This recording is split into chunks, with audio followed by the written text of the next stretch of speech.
دوستو آج ہم بات کریں گے اس سرزمین کی جسے اسلامک اتہاس اور حدیث میں ملک شام کہا گیا ہے اور اسے آج سیریا کے نام سے جانا جاتا ہے۔ یہی وہ علاقہ ہے جسے اللہ کے رسول صلی اللہ تعالی علیہ وسلم نے برکتوں والی زمین کہا ہے۔ یہ زمین نبی کریم صلی اللہ تعالی علیہ وسلم کے صحابہ کی قربانیوں سے مہکتی ہے اور قیامت سے پہلے کے اہم واقعات کی گواہی بنے گی۔ پیارے دوستو، اس ویڈیو میں ہم جانیں گے سیریا یعنی کہ ملک شام کا اسلام سے کیا رشتہ ہے، ادھر پیش آنے والی اور آ چکی ایتہاسک گھٹنائیں جو اسلام سے جڑی ہوئی ہیں، وہاں کے موجودہ حالات اور اسے امت مسلمہ کو سیکھنے والے سبق، اور وہ حدیث جو اس سرزمین کے فیوچر کی طرف اشارہ کرتی ہے، اور پیارے آقا صلی اللہ تعالی علیہ وسلم نے اس ملک شام یعنی سیریا کے بارے میں کیا ارشاد فرمایا تھا۔ تو چلیے اس روحانی سفر کو شروع کرتے ہیں۔ دوستو، سیریا کا اسلام میں خاص مقام ہے، اسے قرآن اور حدیث میں کئی بار اس کا ذکر کیا گیا ہے۔ دوستو، قرآن میں سورہ بنی اسرائیل اور سورہ سبا میں شام کی سرزمین کو مبارک کہا گیا ہے۔ اللہ تبارک و تعالی فرماتا ہے، ہم نے اسے اور اس کے آس پاس کی سرزمین کو برکت دی۔ یہ علاقہ حضرت ابراہیم علیہ السلام اور حضرت موسیٰ علیہ السلام، حضرت عیسیٰ علیہ السلام اور بھی نبیوں سے جڑا ہوا ہے۔ حضرت یحییٰ علیہ السلام اور حضرت زکریا علیہ السلام نے یہیں پر دعوت دی تھی۔ رسول پاک صلی اللہ تعالی علیہ وسلم نے ارشاد فرمایا، یا اللہ ہمارے شام اور ہمارے یمن میں برکت دے۔ حضرت محمد مصطفیٰ صلی اللہ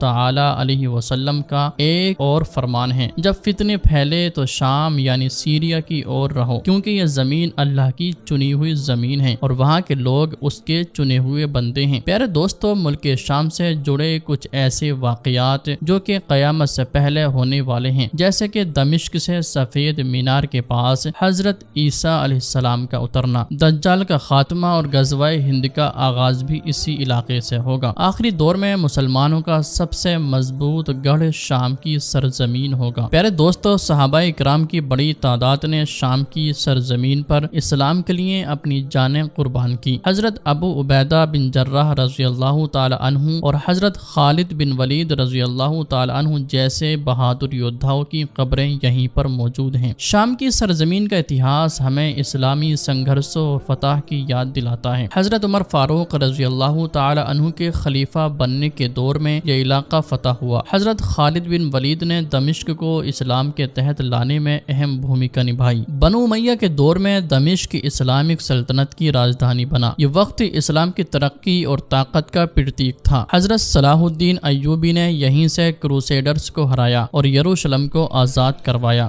یہ علاقہ 400 سال تک عثمانیہ سلطنت کا حصہ رہا اور تب اسے شانتی اور ترقی کا دور دیکھنے کو ملا، لیکن اسلامی ایکتا کے ختم ہوتے ہی یہ علاقہ دشمنوں کا شکار بن گیا۔ یہی وجہ ہے کہ آپ لوگ دیکھیں گے کہ زیادہ تر ایتہاسک کتابوں میں اور اسپیشلی مسلمانوں کی ایتہاسک کتابوں میں جب بھی ملک شام یعنی کہ سیریا کی بات کی جاتی ہے تو اس کا مطلب اور اس سے مراد صرف وہی ہوتی ہے جو کہ آج کے دور میں لیبنان کہلاتا ہے، فلسطین کہلاتا ہے اور طور جورڈن بھی کہلاتا ہے، کیونکہ کسی دور میں اس سارے ہی علاقے کو ملک شام کہا جاتا تھا۔ سب سے پہلے اگر ہم بات کریں تو اسلام کے حساب سے قیامت کی بہت ساری نشانیاں اس دیش کے ساتھ جڑی ہوئی ہیں۔ مثال کے طور پر حضرت عیسیٰ علیہ السلام کا نزول بھی اسی دیش کے مشہور شہر دمشق کی ایک جامع مسجد کے مینار پر ہوگا۔ حضرت امام مہدی بھی مدینے سے اسی علاقے کی طرف ہجرت کریں گے اور جہاں پر پہنچ کر وہ مسلمانوں کی لیڈرشپ بھی سنبھالیں گے، اور دجال جیسی بھیانک اور خطرناک طاقتیں ہوں گی وہ بھی اسی علاقے میں آ کر ہی دم توڑ دیں گی۔ یہ علاقہ اسلام کے نظریے سے کتنا زیادہ اہم ہے، اس چیز کا اندازہ اس بات سے لگایا جا سکتا ہے کہ آخری پیغمبر حضرت محمد مصطفیٰ صلی اللہ تعالی علیہ وسلم نے نہ صرف اس علاقے کے لیے دعا کی تھی بلکہ ایک بار تو اپنے صحابہ سے یہ بھی فرمایا تھا کہ اگر پہلے شام میں فساد برپا ہو جائے تو پھر تم میں بھی کوئی خیر نہیں ہے۔ یہی وجہ ہے کہ آج کے بہت سارے مسلم اسکولرز مڈل ایسٹ میں یہ جتنا بھی فساد چل رہا ہے اور مسلم دنیا یہ جو اپنا برا دور دیکھ رہی ہے، اس کے پیچھے ایک بڑی وجہ ہے سیریا میں ہونے والا فساد بھی بتاتے ہیں۔ پیارے دوستو، اگر موجودہ حالات کے بارے میں بات کریں تو سمجھنے کے لیے ہمیں سیریا کے پچھلے 100 سالوں پر نظر ڈالنی ہوگی۔ 1918 میں پرتھم وشو یدھ کے بعد فرانس نے سیریا پر قبضہ کر لیا۔ اسلامک ایکتا ختم ہوتے ہی باہری طاقتوں نے اس علاقے کو توڑنے کی کوشش کی۔ 2011 میں سول وار کا آغاز ہوتا ہے۔ عرب اسپرنگ کے دوران سیریا میں سرکار ورودھی پردرشن شروع ہوئے۔ بشر الاسد کی سرکار اور ورودھی گٹوں کے بیچ یہ پردرشن خونی جنگ میں بدل گیا۔ ایران اور روس اسد سرکار کا سمرتھن کر رہے ہیں۔ امریکہ اور اس کے سہیوگی ودروہی گٹوں کا ساتھ دے رہے ہیں۔ ترکی اور کرد گٹ بھی اپنی زمین کے لیے ہی لڑ رہے ہیں۔ اس کا نتیجہ یہ ہوا لاکھوں مسلمان شہید ہوئے، کروڑوں لوگ بے گھر ہوئے۔ اسلامی ایکتا کی کمی کا نقصان آج بھی مسلمان بھگت رہے ہیں۔ دوستو، رسول پاک صلی اللہ تعالی علیہ وسلم نے ہمیں فتنوں اور آخری دور کے بارے میں آگاہ کیا تھا۔ حدیث میں ذکر ہے کہ آخری جنگ سے پہلے شام سے ایک آگ اٹھے گی اور جو پوری دنیا میں پھیل جائے گی۔ موجودہ حالات کو دیکھ کر لگتا ہے کہ یہ آگ سیریا کے سنگھرشوں سے جڑی ہو سکتی ہے۔ آپسی پھوٹ اور باہری طاقتوں پر ڈیپینڈ ہونا، قرآن اور سنتوں سے دوری، اسلامی ایکتا کی کمی، یہ ساری مسلمانوں کی کمزوریاں ہیں۔ اسی وجہ سے وہاں پر یہ سب کچھ ہو رہا ہے۔ مسلمانوں کو فتنے سے بچنے کے لیے قرآن اور حدیث کی روشنی میں اپنے عمل کو سدھارنے ہوں گے۔ امت کو باہری طاقتوں کے چنگل سے نکل کر آپس میں مضبوط ہونا ہوگا، ایک جٹ ہونا ہوگا۔ دوستو، میرا آپ سے ایک سوال ہے، کیا آپ مانتے ہیں کہ امام مہدی کا دور قریب ہے؟ اس کا جواب کمنٹ میں ضرور بتائیں۔ دوستو، سیریا کی کہانی صرف ایک دیش کی کہانی نہیں بلکہ ہماری امت کے حالات کا آئینہ ہے۔ ہمیں اس سے یہ سبق لینا چاہیے کہ اسلامی ایکتا اور طاقت کے بنا مسلمان کمزور پڑ جاتے ہیں۔ دعا ہے کہ اللہ تعالیٰ سیریا کے حالات کو بہتر کرے اور ہمیں فتنوں سے بچنے کی توفیق عطا فرمائے۔ دوستو، اگر یہ ویڈیو آپ کو پسند آئی ہے تو اسے شیئر اور لائک ضرور کریں، اور اسی طرح کی انفارمیٹیو ویڈیوز دیکھنے کے لیے ہمارے اس یوٹیوب چینل کو